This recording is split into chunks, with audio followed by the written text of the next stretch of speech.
Broken. Busted. Reshapes the meta. New #1 deck. If you're tired of all the clickbait nonsense surrounding cards like Celebi in Pokemon Pocket's latest expansion, you've come to the right place. Let's go ahead and dive on into a data-driven breakdown of the best and worst performing cards in Pocket's largest tournaments this first week after its latest expansion has released. Grouping data from our 5 largest community tournaments this week, we get over 3,200 deck lists to look at, which give us a starting metagame distribution of 25% Mewtwo EX, 12% Celebi EX, 11% Pikachu EX, 9% Weezing Scolipede, and 7% Gyarados EX Greninja. To analyze the performance of each of these major archetypes, I broke out the 333 decks from our sample that had 70+% win rates inside of the tournaments that I looked at. This gave us Mewtwo EX as 21% of these top performing decks, Gyarados EX Greninja as 19% of these top performing decks, Pikachu EX as 19% of these top performing decks, Weezing Scolipede as 10%, Celebi EX as 6%, and everything else representing 25% of our top performing deck lists. To add some easy context between this starting distribution and top performing distribution, Gyarados EX overperformed by 172%, taking its starting 7% metagame share and increasing it up to 19. Pikachu overperformed by 72%, going from 11 to 19. The Weezing Scolipede deck overperformed by a little bit, 10%. Mewtwo underperformed by a little bit, down 16%. And Celebi gets absolutely dumpstered in tournaments this week, decreasing its share by 50%, looking at the starting distribution and its percentage of the top performing deck lists. Looking into the individual matchup details among our 5 most popular archetypes, it's easy to see why Gyarados had such a strong weekend. It has an incredibly favorable matchup against Mewtwo, Scolipede, Weezing, and the Celebi deck, while being weak in the Pikachu matchup. The Pikachu EX deck has the most even matchup spread, being strongly favored against Gyarados, slightly favored against Weezing Scolipede, and pretty neck and neck with Mewtwo as well as Celebi. Mewtwo looks to be the pub stomper of this early format, being slightly favorable against Celebi, an even matchup against Pikachu, an absolutely atrocious matchup against Gyarados and Weezing, but it being very strong against the random other category that represents a good chunk of tournament entries. Celebi looks to be favored against Weezing, pretty even into Pikachu, and absolutely awful against the Mewtwo and Gyarados Greninja decks. Finally, the Weezing deck has the most precarious position in its matchup tables. It's obviously incredibly favored against the Psychic Mewtwo EX deck, but it struggles against Gyarados and Pikachu and Celebi, and is only okay into the rest of the field. Looking forward as this metagame develops, there's a lot of moving parts that make it difficult to predict exactly. The surface level expectation is that Pikachu and Gyarados Greninja are both going to increase their metagame share since they had such strong performances, but those 2 decks are a little bit at odds with each other because more Pikachu in the metagame in turn makes the Gyarados deck a little bit worse. I would wager that a lot of the Mewtwo players will potentially put that deck down to pick up one of these other 2, which in turn will likely make Weezing Scolipede fall off a little bit since that deck largely is preying on its good Psychic matchup. Finally, Celebi is going to need to get optimized or die. Maybe someone's going to crack the code on this archetype, but all of the week 1 deck lists are largely not working. Speaking of those week 1 deck lists, if you're someone interested in the details, don't go anywhere. This video is going to continue on to take a look at the specifics in these top performing archetypes and then wrap up by highlighting a bunch of off-meta things featuring everything from Golem and Pidgeot EX and more that spiked performances in this first week's tournaments. Let's kick things off with the Gyarados Greninja deck, definitely the #1 new deck on the scene in this first week of tournaments. This deck decklist most notably has a dynamic game plan. You can get lucky and flip a bunch of coins on Misty to get your Gyarados attacking ASAP, but you could also play a fair, honest game of Pokemon Pocket, leading on Dredagon to take hits while you slowly build up Gyarados over the course of the game. You're also not all in on this single EX Pokemon, with Greninja providing another reasonable attacker in the games where Gyarados can't be found, and Greninja supplements Gyarados nicely in the larger HP matchups, with Water Shuriken teaming up with Gyarados' 140 damage to clear things out like Mewtwo EX or even Charizard EX in a single turn. Past the Greninja build that was the most popular, there were a few other variations of Gyarados that showed promise, albeit in much smaller sample sizes this first week. The second most popular was a Vaporeon Starmie EX variation that put up a handful of results in the different tournaments. This build looks to apply pressure early with Starmie EX to then retreat it back to your bench once Gyarados is set and ready to go, using Vaporeon to wash out Starmie's energies up to our new attacker that can close out the game rather quickly. A Greninja-less build of Gyarados Dredagon spiked a couple of results as well. This build is more linear and all-in, foregoing the Greninja backup plan and being all-in on your Gyarados EX. The payoff for doing this is you have a wider range of trainer support cards to reach for in your toolbox. You get copies of Leaf and Giovanni and Potion and X-Speed, among other tools in your toolbox. There was also a single player who spiked to finish with a Butterfree Gyarados Dredagon deck. Most notably, Caterpie's Find a Friend ability means that if you lead on it as your basic Pokemon, you can fish up Metapod and Butterfree quite easily, which not only thins your deck, but also gives you the healing ability with Butterfree to make your Dredagons live longer and thus deal more damage back to your opponent. Couple of things to call out in Pikachu EX decks. They all mostly adopted Den from our Mythical Island expansion as expected, since this can stall with paralyzed coin flips for a single energy. Most of these successful Raichu variations have also adopted the Electabuzz from our new expansion as a way to reach in and knock out opponents' bench Pokemon. This can not only clean up something that took a 90-point hit from your Pikachu and then retreated to safety, but proactively being able to knock out something like a Magikarp makes your Gyarados matchup even stronger past their weaknesses to lightning.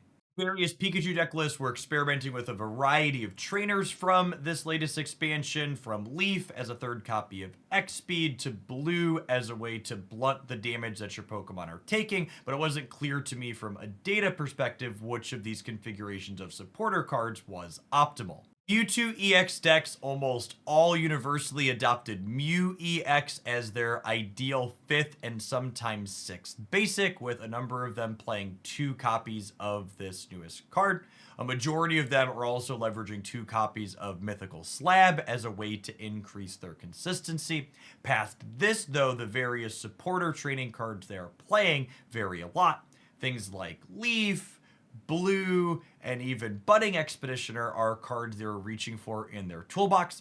From a pure game theory perspective, I think Blue in particular seems appealing for Mewtwo EX decks. It allows you to dodge in the mirror, getting 1-hit KO'd for 150. It means a Gyarados with a Giovanni does not knock you out in one, and it gives you some built-in resiliency to opposing copies of Mew EX that are looking to crack you with your own side drive. Weezing Scolipede decks have surprisingly little variation in them, which is likely related to the fact that their core contains so many cards. You have 6 cards in the Scolipede evolution line, you have 6 cards between Koga and Weezing, you want Professor's Research and Pokeball, as well as Leaf to make your retreating easier, which leaves you with a single Pokemon and trainer slot to flex between. A majority of these Weezing deck lists are playing the new Tauros as their last Pokemon slot, but some are playing Mew EX, while others are even playing Salandit as another cheap, efficient attacker. The last trainer slot is most often a Sabrina, but in some cases it's something like Budding Expedition or even Blue, depending on what you're looking to do with that slot. Looking at Celebi decks that again largely got dumpstered this weekend, the core of the most popular builds looks like this. You've got the superior line, you've got the 2 Celebi, you generally have 1 to 2 Execute and 1 to 2 Executor, and then you've got Erica and X-Speed as your most reached for trainer cards. If you're looking to innovate and optimize Celebi EX, there were a couple of interesting one-off deck lists, notably not playing the superior line, that spiked individual results this weekend. The first of these was a deck playing 2 Mew EX and 2 Celebi EX as its only 4 Pokemon. The standout thing in my mind about this build is how many incredible sustain cards it has. Budding Expeditioner, Erica, Potion, and Blue all give you time to build up a Celebi organically to hit your opponent for a bunch of damage.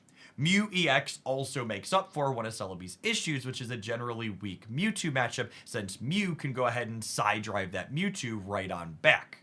This next deck list is maybe a little bit more of an Executor deck as opposed to Celebi, but it is playing 1 Celebi, so I wanted to include it in this grouping. We're most notably playing a full 4 copies of Executor with 1 of each baby and then the 2 EXs alongside a Singleton, Celebi, and Mew, as well as a Chatot to add a little bit of consistency to what we're doing.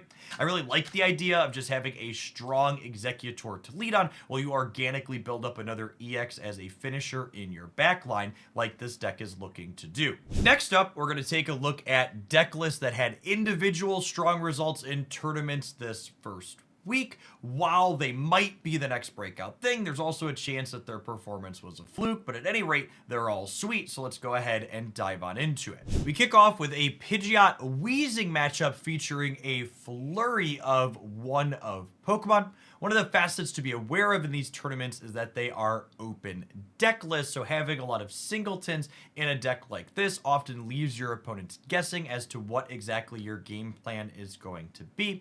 I especially like the split of Baby Pidgeot as well as Pidgeot EX, as this creates a little bit of awkward tension for your opponent as you build up to your stage 2. Most notably, Baby Pidgeot punishes your opponent for keeping their bench small because you can force up one of their few Pokemon that they have there, whereas Pidgeot EX punishes your opponent for playing out all of their cards because it allows you to deal even more damage. I absolutely love the inclusion of Pokeflute inside of this deck list as it works with both forms of Pidgeot as well.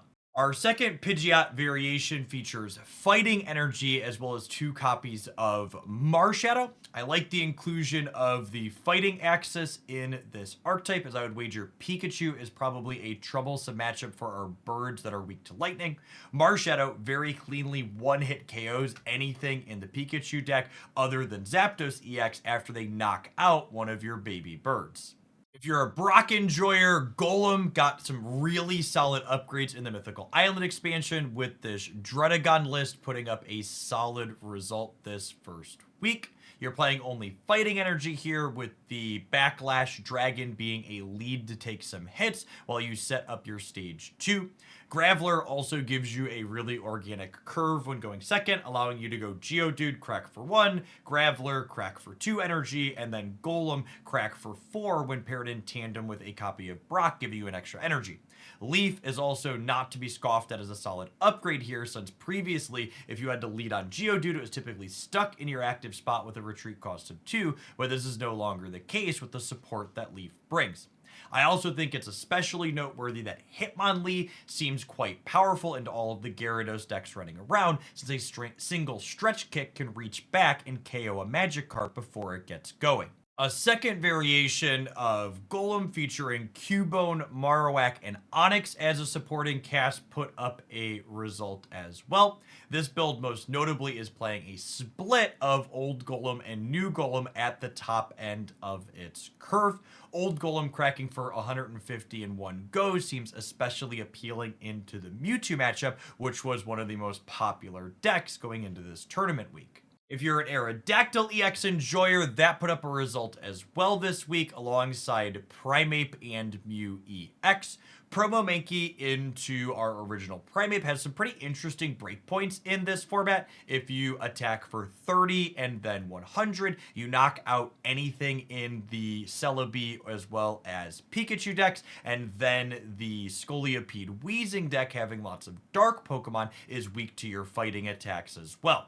Mew EX seems like a solid 5th basic Pokemon in the shell, giving you counterplay into things like Mewtwo and Charizard that your smaller attackers would typically struggle against. I would wager this deck probably has a tougher Gyarados EX matchup though, since Mew isn't efficient there. If you got my personal tournament gameplay video yesterday on the channel, you'll know this Bullfrog deck is one that I am a huge fan of. It put up a number of results in tournaments this first week, and I think it is one of the most incredibly satisfying Pokemon Pocket decks to play well. Not only is it all single knockout point Pokemon, but there's absolutely no coins involved in any of its gameplay, so you get to play it with surgical precision, carefully planning out your turns as they're going to go. I think this deck list has solid Pikachu, Celebi, and Mewtwo EX matchups, but it is worth noting that it can struggle a little bit into Gyarados since all of your characters get knocked out in one blast, and you have a harder time clearing it back in a single swing. If you haven't seen this deck in action yet, be sure you check out yesterday's video, which I'll link in the description of this one down below. Putting up a handful of results this weekend as well is the latest Arcanine Moltres variation, which in my opinion is the best Moltres deck right now. Specifically, Mew EX is a big pickup for this archetype. Arcanine EX gives you excellent coverage against things like Pikachu, Celebi, as well as Weezing that all go down in one hit to its blast. But a weakness this deck had last season was the Mewtwo matchup, which has bigger attackers. In enter Mew EX, which can side drive Mewtwo back, clearing it out in a single blow, shoring up that one big hole that you previously had.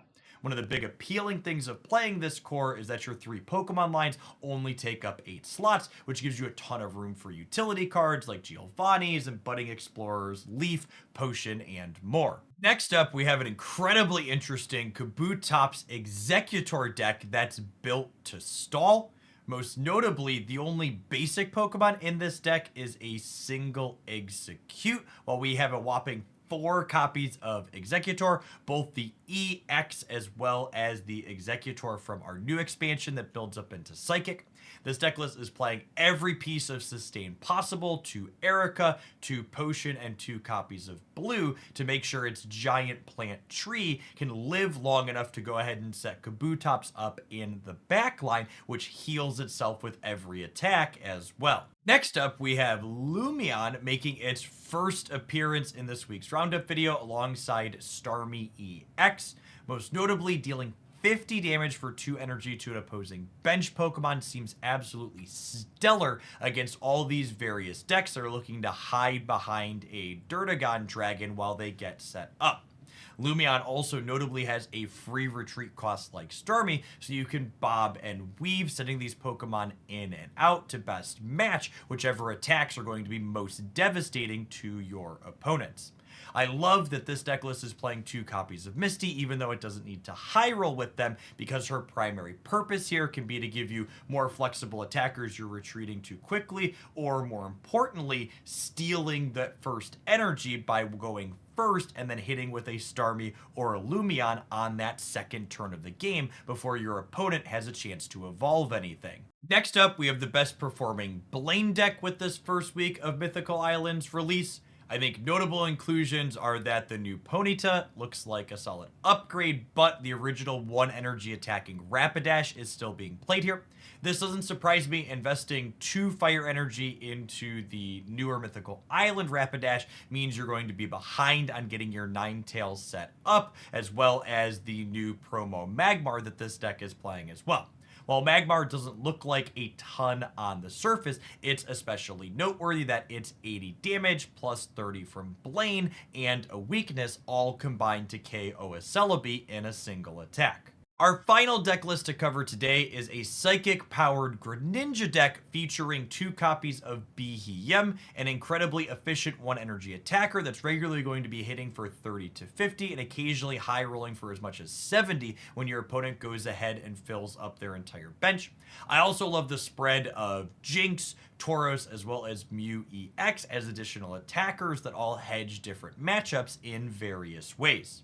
While our metagame has some clear frontrunners, there is also an incredible range of different things going on as well. I'm going to be curious to see if Gyarados' dominance can continue as we move forward, or if strategies playing things such as Zebstrika and Hitmonlee and Lumion and others can appropriately attack that Magikarp on the bench before it can evolve into that big scary dragon.